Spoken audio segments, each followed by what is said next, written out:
नमस्कार। हाँ। आज हम एक बहुत ही दिलचस्प विषय पर बात करने वाले हैं।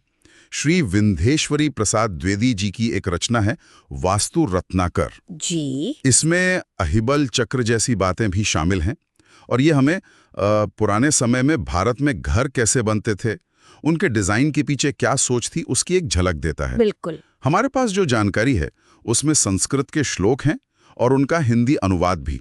इनसे पता चलता है कि उस जमाने में मतलब जगह, दिशा, नाप तोल, इन सब को इंसान की भलाई के लिए कितना अहम माना जाता था।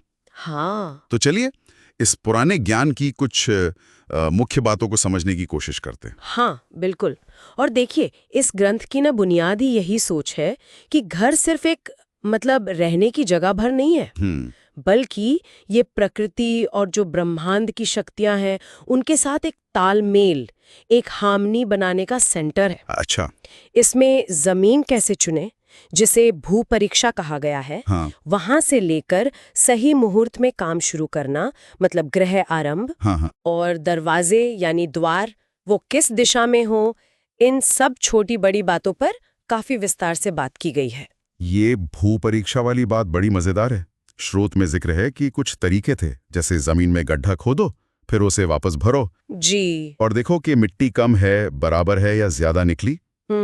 आज तो ये थोड़ा अजीब लग सकता है, पर हाँ, शायद लगे, पर ये उस समय का एक तरीका रहा होगा मिट्टी की क्वालिटी, उसकी डेंसिटी समझने का, जिसे वो शायद अच्छी किस्मत या समृद्धि से जोड़कर देखते थे। अच्छा, मतलब जमीन की प्रकृति से ही घर के भविष्य का अंदाजा। कुछ ऐसा ही।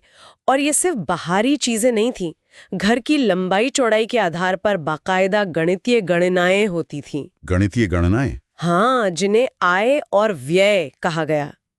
इसे आप ऐसे समझ सकते हैं कि क्या घर के जो डायमेंशंस हैं वो सकारात्मक ऊर्जा कमाएंगे यानी आय, या खर्च करेंगे यानी व्यय। और इसी आधार पर अंदाजा लगाया जाता था कि घर शुभ रहेगा या अशुभ। इसमें नक्षत्र और राशि का भी ध्यान रखते थे। ये आय व्यय वाली बात तो वाकई सोचने लायक है। मतलब डिजाइन का जो गणित था उसका सीधा असर घर के माहौल और रहने वालों पर माना जाता था। बिल्कुल। स्रोत में जैसे सिंह आय या गज आय जैसे शुभ योगों का भी जिक्र है। ये शायद किसी खास नापतोल से बनते होंगे। हाँ, संभवतः।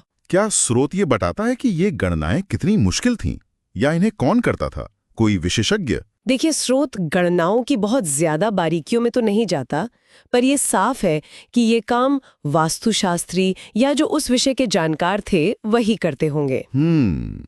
इससे पता चलता है कि वास्तु सिर्फ कुछ आम नियम नहीं थे, बल्कि इसमें खास ज्ञान और कैलकुलेशन की जरूरत पड़ती थी। सही बात है। इसी तरह अहिबल चक्र का भी जिक्र आता है। ये शायद एक तरह का नक्शा या कोई डायग्राम जैसा रहा होगा। अहिबल चक्र? हाँ, जिसके जरिए किसी जगह पर या घर में ऊर्जा का प्रवाह कैसा है, उसका क्या असर होगा, शुभ या अशुभ, ये समझा जाता था। ये शायद घर के लेआउट या कमरों की व्यवस्था से जुड़ा हो सकता है। तो मतलब ये सिर्फ दिशाओं का ही मामला नहीं था। ऊर्जा का फ्लो, गणित का संतुलन, इन सब का ध्यान रखा जाता था। और छोटी छोटी चीजें भी जरूरी थी, है ना, जैसे कौन से पेड़ लगाने हैं, कौन से नहीं। हाँ, बिल्कुल। जैसे कुछ तरह के पेड़ कांटेदार या जिनसे दूध जैसा पदार्थ निकलता हो, उन्हें घर के पास लगाना अच्छा नहीं मानते थे। अच्छा, क्यों? कोई खास वजह? शायद इसलिए कि उन्हें नकारात्मकता या रुकावटों का प्रतीक समझा जाता होगा। इसी तरह घर बनाने में जो ईंटें इस्तेमाल होती हैं, उनके प्रकार, वो कैसे बनी है, दीवारों की मोटाई कितनी हो, इन सब के भी नियम थे। और यहाँ तक कि घर के अंदर लड़ाई झगड़े या वो हिंसक जानवरों की तस्वीरें लगाने की भी मनाही थी। सच में? जी।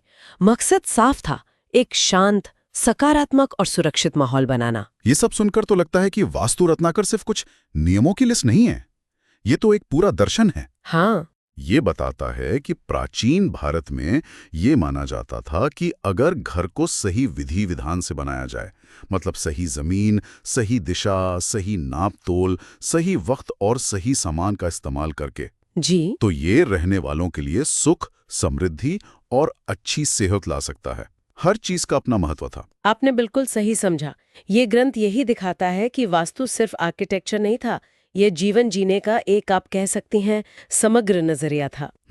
इसमें कोशिश की गई थी कि इंसान जहां रहता है उस जगह को ब्रह्मांड के जो बड़े नियम है उनके साथ कैसे जोड़ा जाए, ये हमें सोचने पर मजबूर करता है कि हमारे पूर्वज अपने आसपास के माहौल को कितना गहरा महत्व देते थे सही कहा। और वो मानते थे कि इसका उन पर सीधा असर पड़ता है। बिल्कुल। और यहीं से एक दिलचस्प सवाल भी उठता है, नहीं? क्या कि आज की जो भागदौड़ भरी जिंदगी है और जो मॉडर्न आर्किटेक्चर का दौर है, इसमें क्या इन पुराने वास्तु सिद्धांतों की कोई जगह बची है? हाँ, ये तो सोचने वाली बात है।